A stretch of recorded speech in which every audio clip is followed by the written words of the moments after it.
Welcome back, everybody. Friday morning edition of Hot Mic rolling on. Randy Hedberg will join us coming up at 10. NFL picks with my dad at 10:30, but I don't want to keep our first guest waiting because we're just talking about Hall of Fame. Got a Hall of Fame material here in studio. Karin Schumacher joins me after earlier this week being honored after a legendary, is that the best way to describe career? Is that sum it up the best way? Makes me sound old. All right, full disclosure, you work with my better half forever, and I know she's certainly one of your favorites, and I know she is for you as well.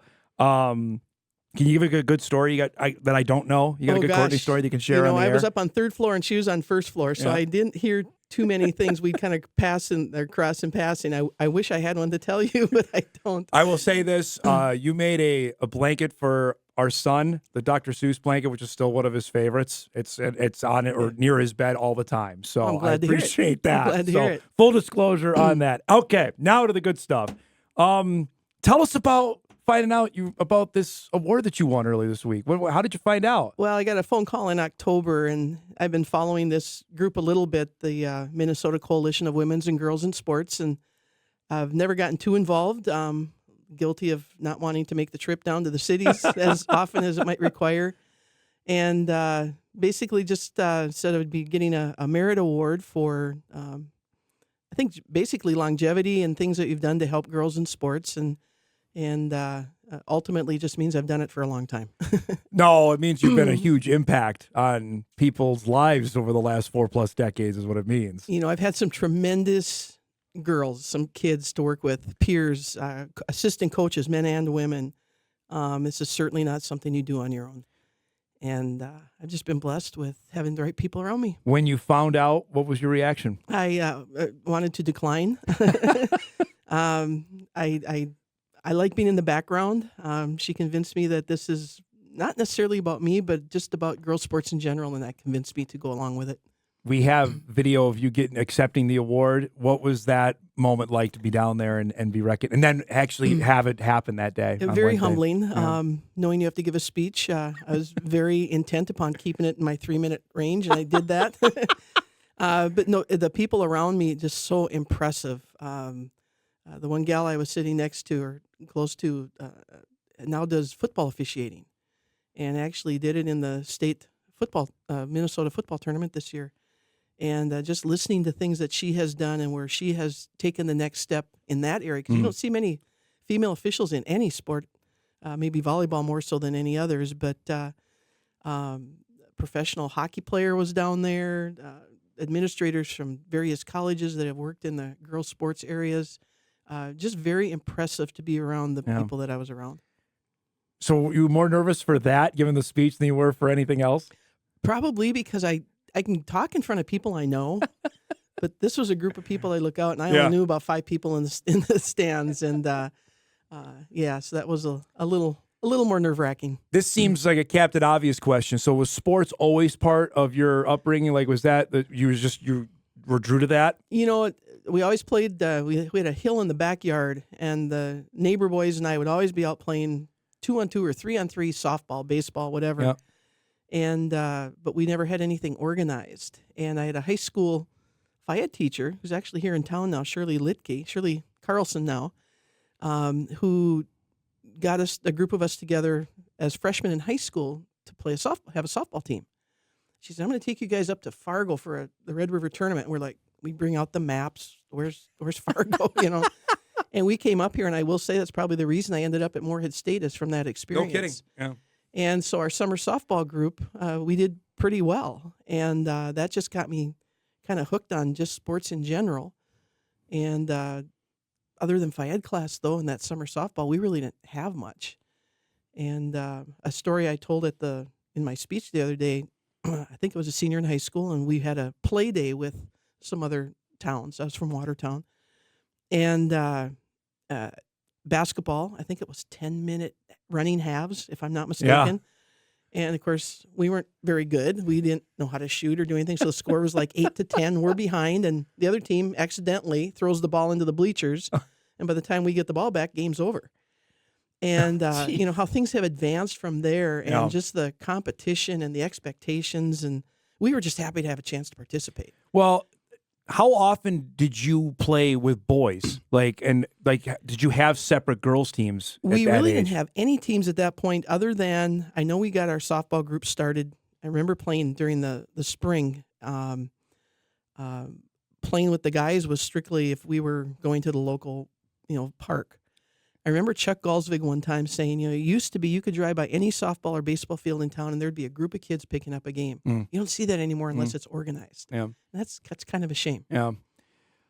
Was there one sport that you love more than most? I mean, everyone thinks of you as softball, but is there, volleyball? Which one were you? I said I love playing softball, I love coaching volleyball, and I love watching basketball. Okay. So I hit them all three doing something there, but that would probably describe the three sports. The fact that, so when did teaching come? Was that natural? I know you get to MSUM, and I want to talk about what you did with the athletically, but was teaching, was that always a calling there as well? I think so. I remember talking to one of my high school Phi Ed teacher who traveled with our summer softball team, and I said, I don't know what I want to do. And she said, well, you're going to become a teacher. Oh, okay. It was just kind of, we didn't have a whole lot of options back then either. It wasn't, we always said you want to be a secretary, a nurse, a teacher, or a stay-at-home mom, and that was pretty much our options unless you really thought outside the box or were encouraged to do something different. And so I think the teaching too gave me an opportunity to, I'm not going to say do the coaching yet because I really hadn't been involved in sports yet. Yeah. When I got to college and started playing sports there, the teaching gave me an opportunity to continue in the sports world as a coach. And you did everything at MSUM. You played 4 sports. 3 sports. Tell me about that and what that was. So you were constant throughout the whole year, right? We were. The difference was we didn't do anything in the off season. We'd get to first day of volleyball practice, and that's the first day we've touched a volleyball. And then we play that, and then a week late after that season ends, we go to basketball, and we haven't picked up a basketball since the end of the previous season. And so on the one hand, it was a great opportunity. We got to be involved in more than one sport, but we obviously weren't trained or didn't develop like we could have if we put time in outside of it. What was it like, Karin, then in terms of, you mentioned funding, in terms of equal time on the floor? Was it there, or was that something that you noticed that we certainly didn't have nearly as much as the men did? No, we didn't have any of that. Even at Moorhead State, our practices, basketball, volleyball, they were always in the back tartan floor gym, and we wonder why we always had shin splints. And I think when I was a senior, we got to actually play some games on the main court. Never got to practice there. So you're telling me, like, games were back there too? Yep, our games, everything was back there. No kidding. Bleachers were 4 rows high, and nobody came to watch. But at that time, all we cared about was we got an opportunity to participate because most of us, it was new for us.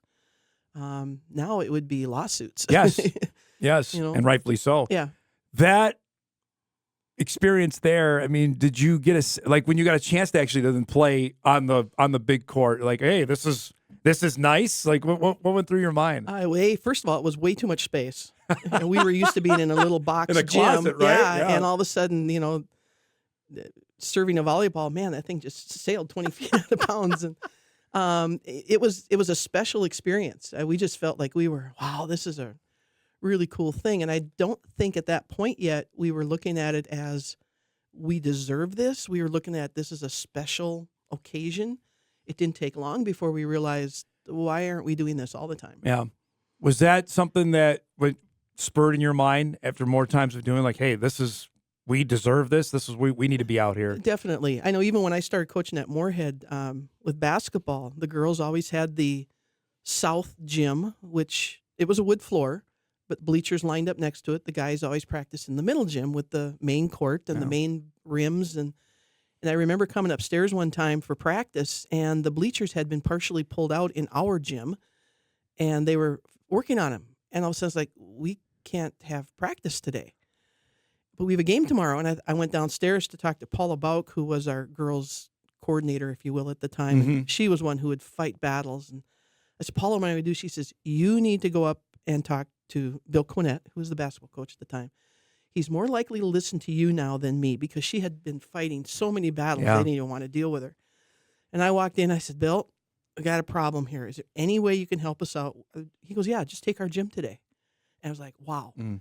And so he was fantastic. He did what he could. In fact, all the guys I coached with, Dan Kostic, Bill Quinnett, Mick Holm, all those guys, they were wonderful about doing what they could to help us get a little bit more equality, if you will. That was my next point. I was going to say. So did they see you as an equal at that time? I don't know if equal's the right word, but they saw that we were deserving of having some of that. I have just fond memories of. In fact, I got a text from Dan Kostic this week, and fond memories of working with those guys. And maybe it's because I was in the situation where I didn't have to demand. Paula did that for me before me, and so they, I think, relished the fact that I was coming at them on a more collegial basis. But I give Paula so much credit for where girls sports took off because of what she did. Would that have been an uncomfortable spot for you to do that if you had to be pounding on the door very much so. I don't like confrontation a whole lot, and that would have been a little more awkward for me to deal with.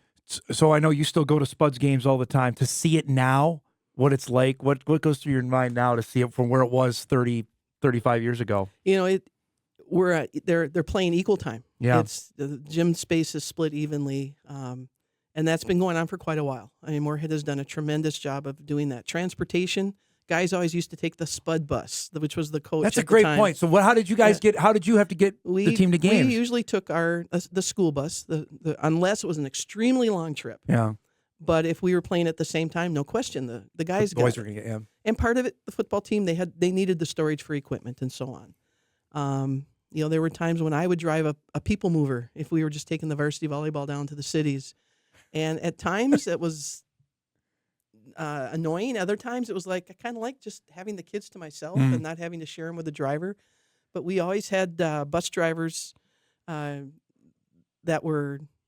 they always requested driving the Spud teams. And so we got to know them, and they would come into the games and cheer. And so I had no problem when we got somebody else to drive us. You got a couple more minutes for me? I got a couple. All right, we'll take a break here. Much more with Karin Schumacher. We got to ask the fact. I don't know if I know anybody that's in 5 separate halls of fame. We got to ask her about that. Back on Hot Mic. Wrap up hour 1 right after this.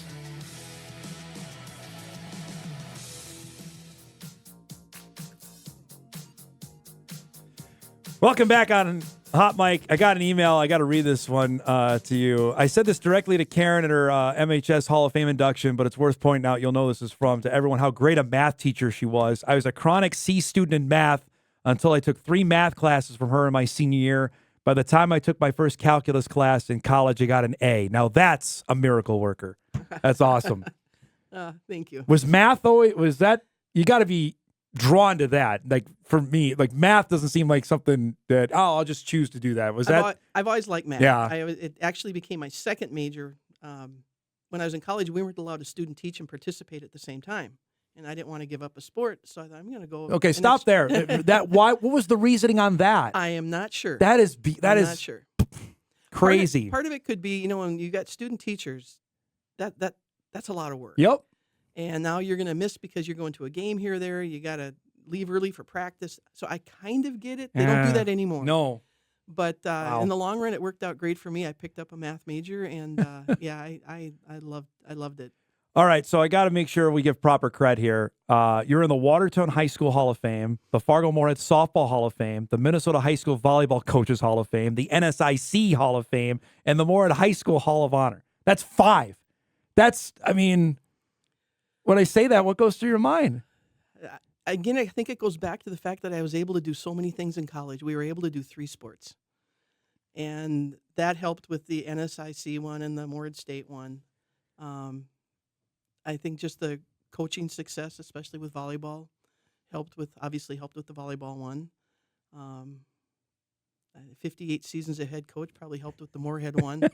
I think longevity is probably more of it than anything. Success goes a long way, though, too. Your teams weren't winning 2 or 3 games those seasons either. That's true. You made this point to me off air, and I think it's really a prescient one here because when you first started, I wrote down the amount of girls' sports that was offered at Moorhead. I mean, correct me if I'm wrong on this. Volleyball, basketball, track, cross country, swimming, gymnastics. I think that's right. I don't think there was any others, and I think they were all there when I started. And now look at it's softball, girls lacrosse, girls hockey, girls wrestling, tennis.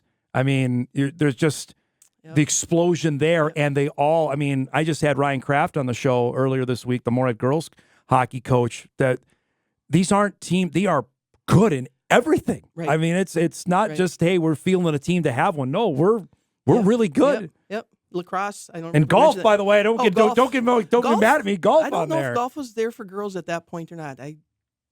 There's another one. It might have been, but it was really close to that. Yeah. And like the trap shooting, and like we say, I commend Moorhead for starting programs if there's an interest. And the more kids you can get involved in, we've got a big school. Yeah. And the more programs you have that kids can get involved, wow, that just speaks volumes. I got another email because I saw this photo. I think Dean Halgo tweeted this out. You and Larry Knutson were at a game. You got a good Larry story you can share on air?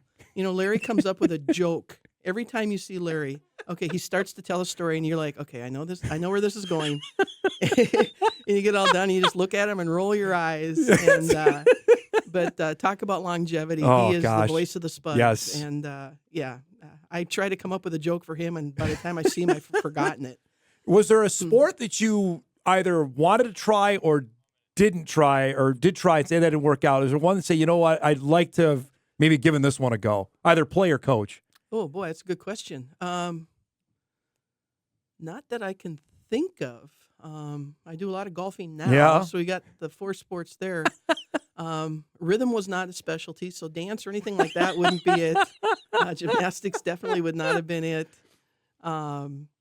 Trap shooting sounds intriguing to me. Yep, it's really popular too. I've never tried that other than on the Wii. Not that I can think of. I think I've been blessed with the opportunities I've needed. The longevity is one thing. You have to have fun doing it as well. Describe that, of doing it for 5 decades, because if you're not enjoying it with anything in life, you're not going to do it very long. Right. And I think longevity now is not nearly as long. It just takes so much more time now. Let me rephrase. Would you coach now, in the era now where parents are ultra and hawkish now, and that's my words, would you do it now? I think I would have a much more difficult time, and I know I would not have the longevity. I am not a fan of confrontation, if you will. I like it when people get along, and I was blessed with kids and parents of kids that were so supportive, and administration that was so supportive. But coaching a sport now, I mean, I could go from at one point I went from volleyball to basketball. I did softball at Moorhead State, come back, do it, and after a while I was like, okay, this overlapping is too much. But the sports now require a minimum of 9 months attention, and that takes a toll. It keeps you out of things from your summer, from your. So when I finally retired, I should say, from volleyball, I actually had free weekends in the fall. And when I had retired from basketball after doing that, I had my Thanksgiving back, my Christmas back, my President's Day back. It takes a toll, and I hope people realize how much sacrifice the coaches are giving to their kids.